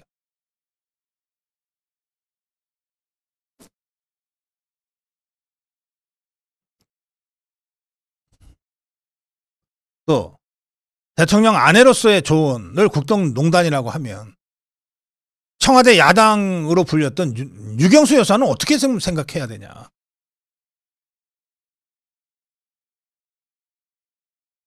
라는 얘기까지 했습니다. 그러면서 대통령의 아내로서 대통령에게 이런저런 조언을 하는 것을 국정농단이라고 규정을 하면 이건 정말 우리 정치 문화나 우리 문화에 맞지 않는다. 그리고 김건희 라인 실체가 있을 경우에 어떻게 하겠는가라는 질문이 계속 이어지자 당연히 같이 일하지 못하는 거다. 그거는 당연히 인사 조치하겠다. 라고 답변했어요. 또 특별감찰관 대통령의 설명은 아주 간단합니다. 국회가 추천 절차를 밟으면 임명하겠다.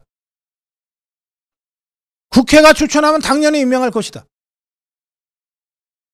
북한인권재단과 연계하냐 마냐 그거는 당에서 알아서 할 일이다. 더불어민주당과 국민의힘이 알아서 할 일이다.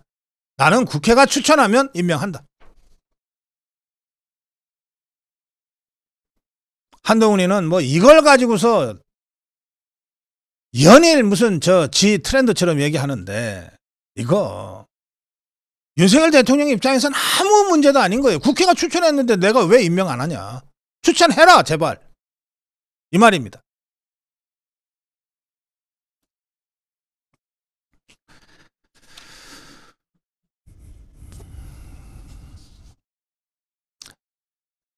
이 외에도 국내 정치부 기자들은 별 관심 없어서 질문도 별로 안 한 문제지만 외신들이나 또 다른 이 기자들은 굉장히 중요한 사안들에 대해서 질문을 했습니다. 트럼프 대통령, 트럼프 정부 출범 후에 한미관계, 한일관계에 대한 문제입니다. 사실 오늘 10시부터 있은 기자회견 직전에 윤석열 대통령은 트럼프 당선인과 전화통화를 했습니다. 근데 이 전화통화가 한 12분 정도 진행이 됐는데 이것은 일본의 이시바 총리와 트럼프 대통령 당선인과의 통화보다도 1시간 반이 빨랐다고 합니다.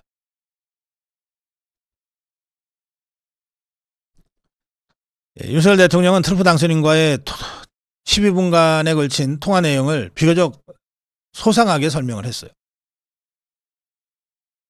새롭게 들어설 워싱턴에 신행정부와 완벽한 한미안보 태세를 구축해서 우리의 자유와 평화를 튼튼히 지킬 것이다라고 트럼프 당선인한테 강조했고 또 우크라이나 전쟁에 파병된 북한군의 동향을 비롯한 우크라이나 전황 그리고 북한의 핵 능력 고도화 현황 탄도미사일 도발, 오물풍선, GPS 교란 시도 같은 북한 관련 안보 현안도 트럼프 당선인과 논의했다고 밝혔습니다. 또 트럼프 당선인이 특별히 한국 조선업계와의 협력을 희망했다는 얘기도 전했어요. 그러면서 대통령 빨리 만나고 싶다고 트럼프 당선인이 얘기했다. 실무진을 통해서 최대한 빨리 만날 수 있도록 협의하겠다고 하는 입장을 밝혔습니다. 트럼프 당선인이 당선된 후 우리의 반도체, 전기자동차, 2차 전지 등 이 대미 수출 주력 품목이 타격을 입을지도 모른다고 하는 우려들이 지금 재계에 광범위하게 퍼져 있는데요. 윤석열 대통령 이 부분에 대해서 상당히 자신감 있는 입장을 밝혔습니다. 트럼프가 1기에 대통령 했을 때 그때 행정부에서 고위 관료를 지낸 분들 그리고 지금 현재 공화당의 상원 하원에 영향력 있는 의원들 공화당 출신 공화당이죠. 트럼프는 이 관계를 잘 맺고 있고 그분들이 다리를 잘 놓아서 관계를 잘 묶어주겠다. 트럼프가 대통령에 재선이 되면 윤석열 대통령과 트럼프 대통령 간의 관계를 잘 묶어주겠다고 하는 이야기를 그 이전부터 해왔다. 그분들이. 또 트럼프 정책이 우리 기업에 좀 불리하다라고 하는 얘기를 그들에게 하니까 걱정하지 마시라. 절대 한국 기업에 피해가 안 가게끔 우리들이 역할을 하겠다라고 하는 얘기도 계속 해왔다. 트럼프 당선인을 실제로 만나봐야 하겠지만 또 정책을 집행할 실무 책임자들을 만나봐야 하겠지만 큰 문제 없을 것이다. 이렇게 자신 있게 설명했어요. 또 우크라이나 전쟁과 관련해서 질문이 있었고 그 질문은 6.25 때 도움받은 대한민국이 우크라이나에 대해서 어떻게 지원할 것인가 라고 하는 질문이었어요. 윤석열 대통령 우리나라가 어려울 때 국제사회의 도움을 많이 받았기 때문에 우리도 외국의 불법 침략을 받은 나라를 도와주는 건 너무나 당연한 일이고 의무이다 라고 얘기하고 여러 가지를 감안해서 우크라이나에 그동안 인도주의 경제적 지원을 위주로 했다. 필요한 약품, 물자, 자금 이런 쪽을 지원했는데 이제 북한이 러시아에 파병된 이후에 상황이 좀 바뀌었다. 그래서 우크라이나에 직접 무기를 지원할 가능성도 배제하지 않는다고 밝혔습니다. 다만 이 무기 지원은 1차적으로는 방어용 무기가 될 것이고 이후에 상황 전개에 따라서 공격용 무기도 검토할 수 있다. 이런 입장을 밝혔습니다. 이것은 전 세계가 아마 오늘 윤석열 대통령 기자회견에서 가장 주요한 대통령 발언으로 외신에서 다룰 그런 내용이라고 생각합니다. 체코 원전 24조 헐값 수준은 무식한 이야기다라고 하는 얘기도 했습니다. 이 윤석열 대통령이 하도 어이가 없어서 이런 질문이 나오자 그냥 무식한 얘기라고 바로 발언을 한 것 같아요. 그런데 무식한 얘기라고 하자마자 이 질문을 한 기자가 무식하다는 뜻은 아니다라고 하면서 이제 부연 설명을 합니다. 이 원전이 2기의 24조 수주, 이거 우리도 원전 짓고 있고 또 바라카 원전 지금 계속 건설 중인데 한번 비교를 해봐라. 어떻게 원전 2기의 24조를 헐값이라고 얘기할 수 있냐. 그건 그야말로 원전을 잘 모르는 사람들 얘기 아니냐. 그리고 이 24조가 고정된 것도 아니다. 최종적으로 내년 3월에 본회담, 본계약이 이루어질 가능성이 매우 높다 자신하는데 그때 가격과 조건 등이 최종적으로 결정될 것이다. 또 체코는 전통적으로 기계산업이 발달된 나라이기 때문에 우리와 어떻게든 손잡고 원전 건설을 하면서 원전 핵심 기술들도 이전받고 싶어하고 또 증기 터빈 같이 이 원전도 결국은 증기를 만들어서 그걸 돌려서 전기를 생산하는 것이니까 이 증기 터빈이 결정적인 핵심 부품인데 이 분야에 있어서는 체코가 이미 세계 경쟁력을 갖춘 부품 생산국이기도 하다. 그래서 체코도 우리와 함께 손잡고 원전 건설을 하고 그 기술을 받아서 다른 나라에 원전 수출을 하기를 희망한다. 그러니 체코와 우리가 본계약을 할 가능성은 매우 높다. 대통령이니까 단언을 하지 못하지만 그 정도 얘기했으면 아주 좋은 가격으로 아주 좋은 조건으로 체코 원전 2기가 계약될 것이라고 충분히 믿을 수 있는 그런 대통령의 설명이 있었습니다. 저는 오늘 윤석열 대통령의 그 기자회견 문답 중에 국회와 관련된 부분에 대해서 소상하게 설명한 부분이 아주 의미가 있고 또 임팩트가 있었다고 느낍니다. 얼마 전에 국회 개원식 대통령 안 갔습니다. 그리고 시정연설도 대통령이 안 가고 한덕수 총리가 대신 연설했습니다. 이 문제와 관련해서 뭐 야당들은 뭐 계속 비난이고 한동훈이도 뭐 갔어야 돼 하고 사실상 야당과 함께 야당에 동조해서 대통령을 비난했어요. 이 부분 관련해서 대통령이 이렇게 설명합니다. 저는 국회에 가고 싶다. 내년에는 꼭 가고 싶다. 그러면서 2022년 9월 정기국회 때 취임 후 첫 번째로 시정연설 때 갔고 그다음에 2023년 9월에도 갔다. 이미 2번 간 거예요. 그때를 얘기하면서 취임 첫 해에 갔는데 국회에서 다수당이 더불어민주당이죠. 정당에서 피켓 시위를 하고 본회의장에 아예 안 들어오더라. 그래서 절반도 안 되는 국회의원 앉혀놓고 했다. 이건 좀 아니지 않냐 싶었다 그때. 또 두 번째 작년에 갔는데 더불어민주당 다른 야당들 포함해서 돌아앉아 있고 악수도 거부하고 야유하고 대통령 그만두지 왜 여기 왔냐고 하는 얘기까지 하는 사람이 있었다. 이건 좀 아니지 않냐.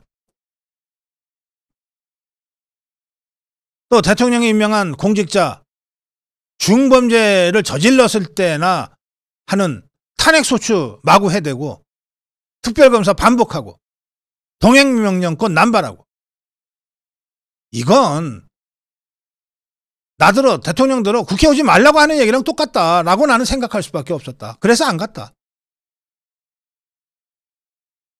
적어도 시정연설 할 때는 나는 야당들 불편한 얘기 빼고 했다. 그냥 고맙다는 얘기만 넣었다.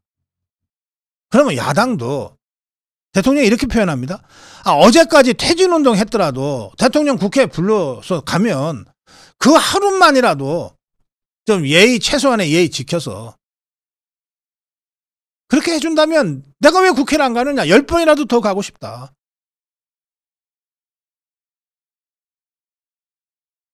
이 대통령의 설명을 들으면 누구라도 왜 그래서 대통령이 국회 시정연설을 안 갔는지 또는 못 갔는지 아주 명쾌하게 설명이 된다고 생각합니다. 자, 윤석열 대통령의 140분에 걸친 담화와 질의응답은 그 내용 조금 전에 제가 설명드린 대로입니다. 그런데 이 기자회견이 끝난 직후에 이제 정치권 반응들이 나왔는데 예상한 대로 나왔습니다. 그런데 정말 천박한 반응들입니다. 보십시오. 이재명. 내용을 자세히 못 봐서 입장 말하기가 이르지만 170석의 제1야당 대표라는 자가 대통령 임기 반환점에 그렇게 입장 표명하고 사과하라고 요구해서 이루어진 이 기자회견과 끝장 토론을 안 봤대요. 내용을 자세히 못 봐서 입장을 말하기 이르지만 전해지는 이야기들을 들어보면 어떤 자가 무슨 소리를 전했는지 모르겠는데 전해지는 이야기들을 들어보면 국민께서 흔쾌히 동의할 만한 내용은 아닌 것 같다. 뭔 개소리냐. 온 국민이 지켜본 이 대통령 기자회견을 자세히 못 봐서 입장 말하기 곤란한데 전해지는 내용에 따르면 국민들께서 흔쾌히 동의할 만한 내용은 아니다. 그래, 이게 사람이 할 소리예요?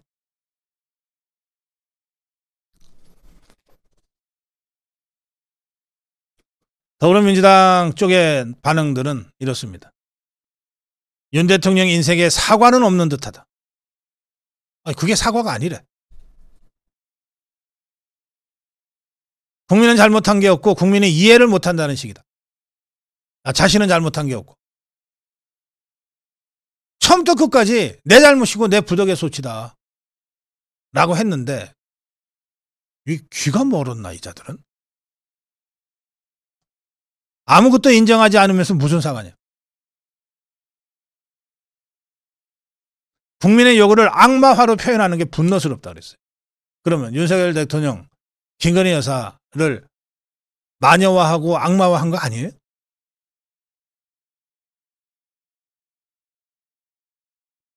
김건희 여사를 끝까지 감쌌다.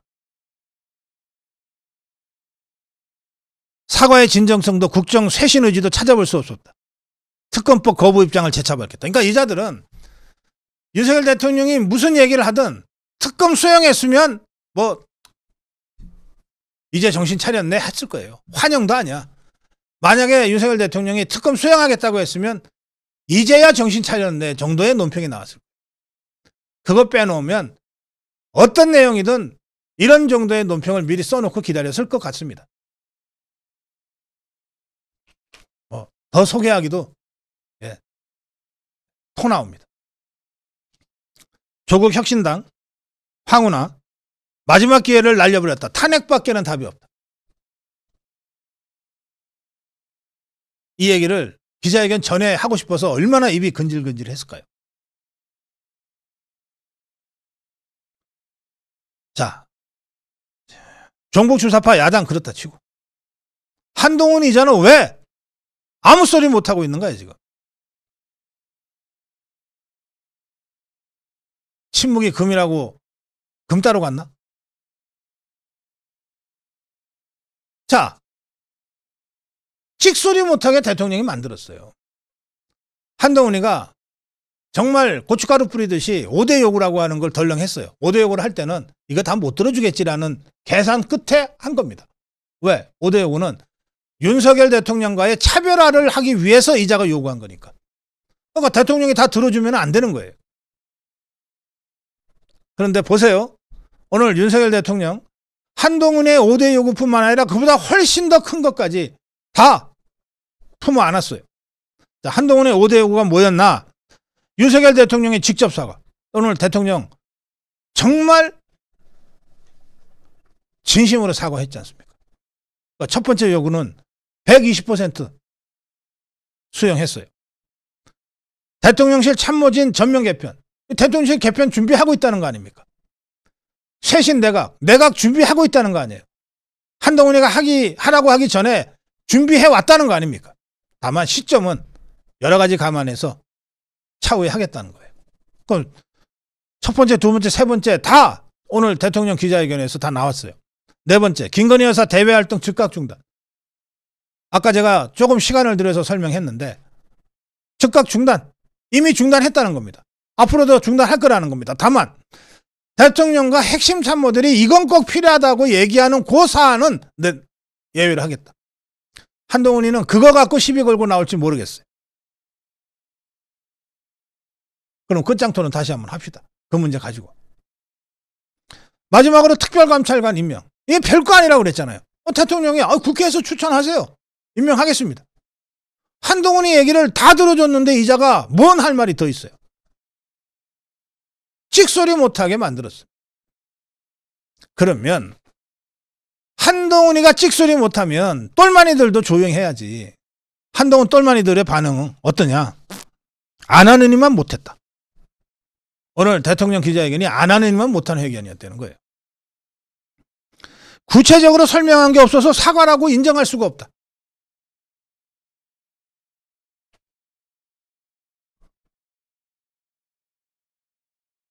이제는 방어 논리가 없다. 특검 방어 논리가 없다. 애매했다. 사과가 구체적이지 않아서 속 시원하다고 보지 않는 여론도 있을 것 같다. 그냥 네 말을 해. 여론 핑계 대지 말고. 부인을 악마화하고 있다. 아내의 조언을 국정농단이라고 하면 어떻게 하느냐는 얘기를 대통령이 했는데 그것은 사과드린다는 발언과 상치되는 것 아니냐. 10점 만점에 6점이다. 이 진종호 의자는 맨날 점수만 매길 줄 알았는데 10점 만점에 6점이래. 맨날 9점 10점 쏘는 자가 10점 만점에 6점밖에 안 줬으면 낙제점 준 거 아니에요. 자, 친한계라고 하는 한동훈 똘마니들의 논평과 반응들은 이렇게 나왔습니다. 그래서 제가 한동훈 일당들은 더 이상 용납이 안 된다. 오늘 다시 한번 생각하게 됐습니다. 반면에 우리 자유파의 주류, 당의 중심, 추경호는 이렇게 얘기했습니다. 진솔한 태도로 설명하셨다. 국정을 책임지는 대통령으로서 여러 국정 현안에 대해 진솔하고 소탈하게 말씀하셨다. 국민께 걱정 끼쳐드린 데 대해 모든 게 본인의 불찰이고 부득에 소치라면서 겸허히 사과하셨다. 여러 가지 논란과 의혹에 대해 진솔한 태도로 설명을 주셨다. 오늘 대통령 기자회견 계기로 우리 국회도 정쟁 중단하고 시급한 민생을 보살피는 데 집중하기 바란다. 이게 추경호의 입장 표명입니다. 홍준표 대통령이 진솔한 사과와 김건희 여사 대외 활동 중단, 국정 쇄신 약속을 했으니 이제 우리는 지켜보고 단합해서 나라를 혼란으로부터 안정시켜야 할 때다. 더 이상 경박한 촐랑 그림은 없어야 한다. 야당이 비아냥되더라도 우리는 내부 단결부터 해야 한다. 내부 결속을 해치는 경박한 짓은 더 이상 국민과 당원들이 용납하지 않을 것이다. 나경원, 지금은 소모적 정쟁보다는 민생과 국익에 집중해야 할 때다. 진솔한 담화와 회견이었다. 여러 차례의 겸허한 사과와 다양한 주제 현안에 대한 답변이 있었다. 더 이상 국정 발목 잡기를 멈추고 국정 운영에 매진해야 한다. 여당의 12명의 시도지사 협의회도 공식 입장을 냈습니다. 시도지사 협의회 유정복 회장은 입장문을 냈는데 윤석열 대통령은 질의응답 내내 진솔한 사과와 해명 그리고 다짐을 보여줬다. 한동훈이 건의했던 요구사항에도 해결 의지를 분명하게 보였다. 지지층과 당원들에게 기대와 안도감을 준 회견이었다. 이번 담화와 회견을 기점으로 우리 12명 시도지사들은 윤석열 정부의 대국민 신뢰와 기대를 회복하기 위해 책임과 역할을 다하겠다.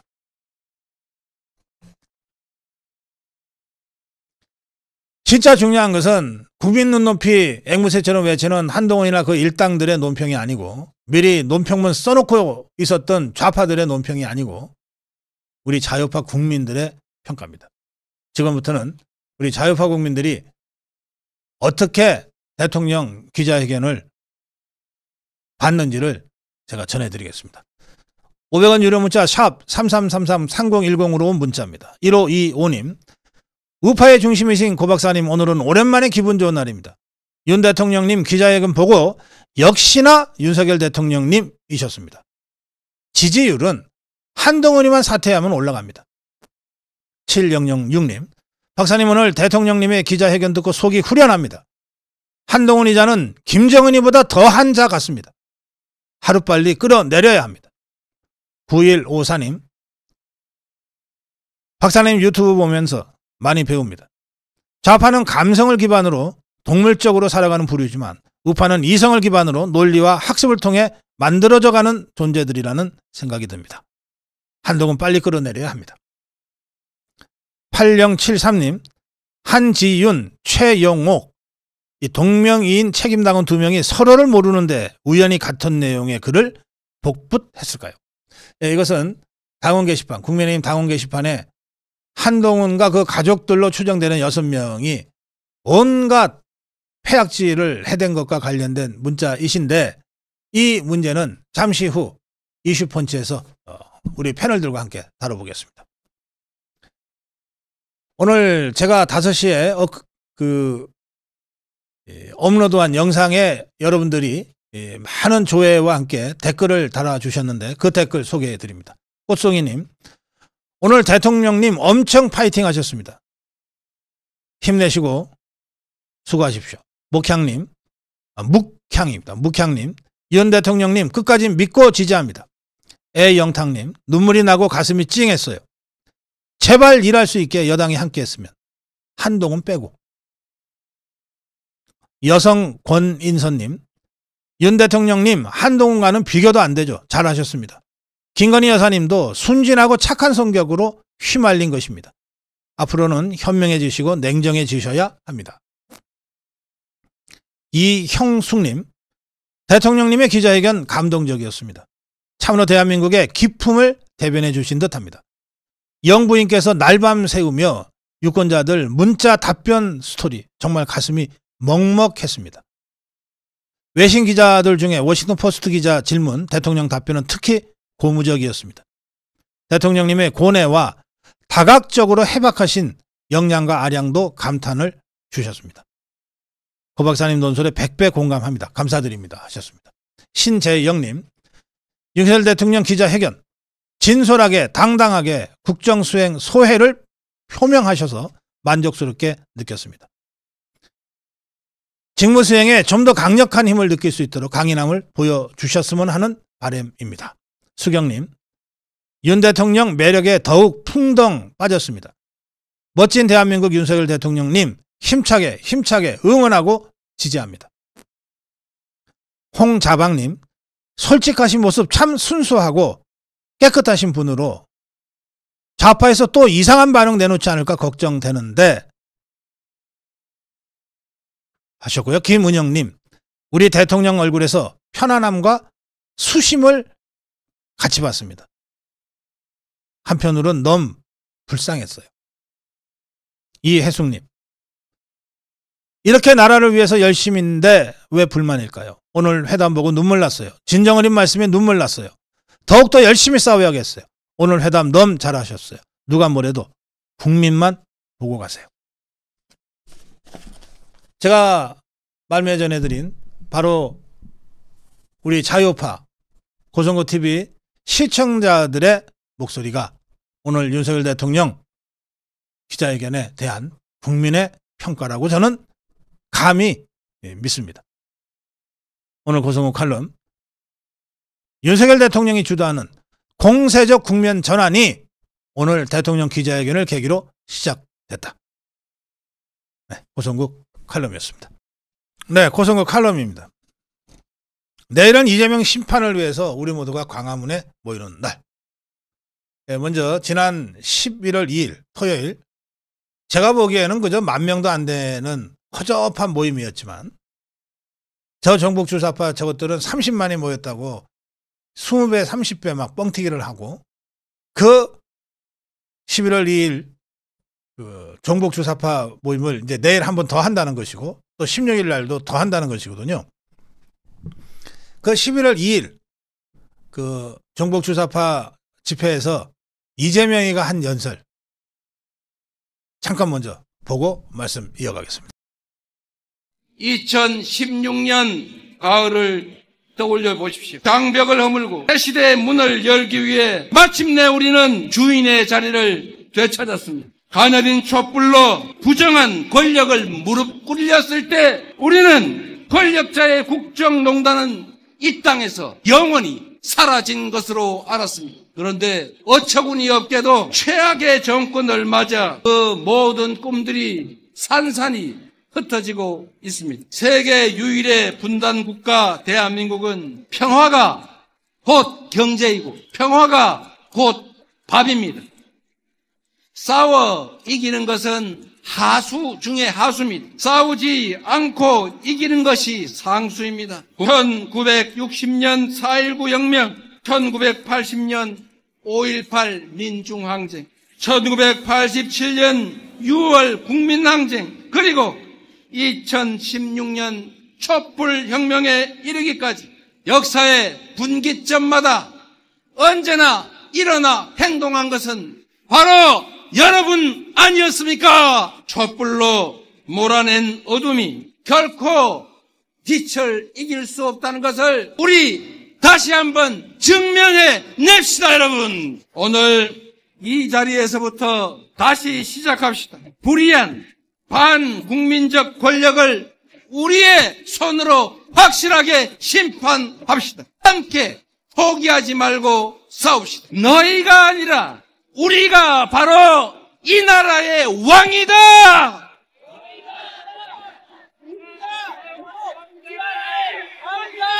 네, 이게 제가 저희 고성호 TV에서 이재명 따위의 이 종북주사파의 이 연설을 틀어줄 거라고는 정말 제가 상상도 못했습니다. 그렇지만 여러분들, 그 지금 종북주사파가 어떤 수준으로 이 선동을 하고 있고 난동을 계획하고 있는지를 정확하게 알아야 우리가 올바로 대응할 수 있기 때문에 제가 정말 여러분들 제 마음에도 안 들고 여러분들 채널 돌릴까 봐 걱정도 됐지만 일단 이재명의 연설을 보내드렸어요. 이재명은 이렇게 시작했죠. 2016년 가을을 떠올려 보십시오. 2016년 가을, 우리 자유파는 정말 피눈물을 흘리면서 이 8년 전 가을을 떠올리지 않을 수 없습니다. 뭐 설마 탄핵이야 되겠어 했던 그 현실이 그 현실로 나타났던 그 2016년 가을입니다. 이 종북주사파들한테는 참으로 달콤한 추억의 8년 전 가을이겠죠. 종북주사파 10,000명도 안 되는 자들을 총동원 해놓고 그 자들한테 8년 전 박근혜를 탄핵시켰을 때의 그 달콤한 과거로 우리 다시 한번 돌아가 보자. 이렇게 선동을 시작합니다. 이재명이의 이 짧은 연설에는 탄핵이라는 단어는 없습니다. 그러나 탄핵이라는 단어를 앞세울 때보다도 훨씬 더 자극적으로 이 종북주사파 개딸들을 탄핵으로 이끌고 있어요. 뭐 가녀린 촛불로 부정한 권력을 무릎 꿇렸을 때 그 촛불이 얼마나 흉악한 무기였습니까? 이 자들이 내일 저녁 6시 30분에 시청역 숭례문 일대에서 집회를 한다고 예고했습니다. 촛불 들고 하겠다는 겁니다. 두 가지 목적이죠. 촛불, 횃불이 갖고 있는 그 선동적인 것을 최극대화하겠다는 것이고, 또 하나는 실제로 저것들이 얼마 못 모이거든요. 지난 11월 2일 날은 환한 대낮에 모이는 바람에 저것들이 얼마나 이 허접한 별것 아닌 집단인지가 만천하에 드러나 버렸어요. 어둠에 몸을 숨기고, 그리고 나서 주장하겠죠. 10만 모였다, 20만 모였다. 촛불을 휘둘러 대면서.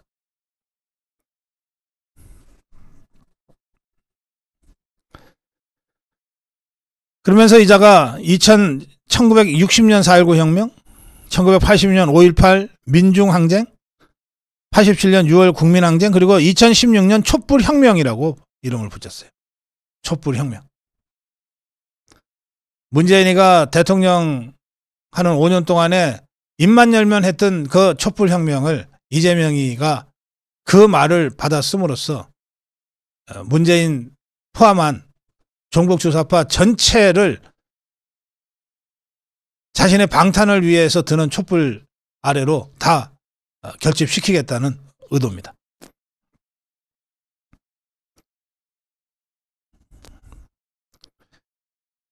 예. 너희가 아니라 우리가 바로 이 나라의 왕이다. 뭐 며칠 있으면 감옥 들어갈 자가 무슨 말인들 못하겠어요. 다 좋은데 바로 이런 종북주사파들의 조직적인 탄핵 공작이 이제 마각을 드러내고 있습니다. 근데 저러다 말겠지 하면 진짜 당합니다. 별것 아닌 거 별것 아니야 하고 방심하면 진짜 당합니다. 그래서 초전박살 내야 됩니다. 원래 11월 2일 이재명이하고 더불어민주당의 총동원 목표는 5만이었습니다. 목표에 정말 절반에도 미치지 못하는 초라한 성적을 거뒀지만 목표는 곧 죽어도 5만이었어요. 그래서 우리 자유파가 목표를 50만으로 세웠습니다. 사진 좀 보여주세요. 내일 정광훈 목사가 주도하는 광화문 국민 대혁명 집회, 이거 50만으로 종북 주사파의 허접한 집회를 압도하자는 겁니다. 이게 50만 모여서라고 하는 게 있는데 광고 신문 광고에 그렇게 나와 있어요. 이재명 심판의 날, 이재명 감옥 가자. 더불어 문재인, 더불어 조국이도 구속하자. 그리고 50만 모이자고 하는 광고도 있습니다. 그런데 이 정광훈 목사가 요즘 건강 상태가 전체적으로 좀 안 좋고요. 그리고 내일은 3시부터, 그러니까 3시에 국민혁명 집회가 시작되니까 적어도 그 전에는 이동해서 늦게까지 집회를 주도해야 되기 때문에 그때 그 마지막 힘을 쥐어짜듯이 쏟아내기 위해서 지금 일정을 다 취소한 상태입니다. 오늘 직접 출연해서 내일 집회와 관련된 말씀을 여러분께 드리려고 했는데 제가 좀 말렸어요. 근데 정광훈 목사가 저하고 전화통화하면서 이 점을 걱정하더라고요. 저게 종북주사파들이 6시 반에 모여서 촛불 들고 하다가 아마도 우리가 광화문의 국민혁명 집회가 끝나고 나면 텅 빈 광화문 광장을 촛불을 두고 저것들이 점거하러 올 가능성이 있다. 그래서 내일은 비록 힘들지만 3시부터 하는 광화문 자유파 국민 대혁명 집회를 밤늦게까지 그 광화문을 계속 지키면서 하겠다. 그렇게 되면 이제 서울역이나 시청역 북쪽에서 모여서 광화문으로 들어오려고 하는 저 종북 주사파들과 광화문에 자리 잡고 있는 우리 자유파 국민대혁명 세력 간에 물리적 충돌이 있을 수도 있습니다. 물론 경찰이 그 종북 주사파가 우리 광화문 세력한테 아예 근처에 근접하지 못하도록 철저하게 경비하고 막겠지만 저 종북 주사파들 중에 흉악한 자들이 한둘입니까? 또 물리적 충돌을 일부러 유발할 수도 있고 만들어낼 수도 있어요. 이걸 가지고서 우리 자유파를 역으로 공격하려고 할 수도 있습니다. 그래서 내일 광화문 집회는 그 어느 때보다도 각오를 단단히 하고 정말 나라를 위해서 이 한 번 던지겠다는 각오와 심정으로 모이셔야 한다. 이 점을 꼭 직접 와서 말씀을 드리려고 했다. 제가 대신 잘 전해드리겠습니다. 그랬어요.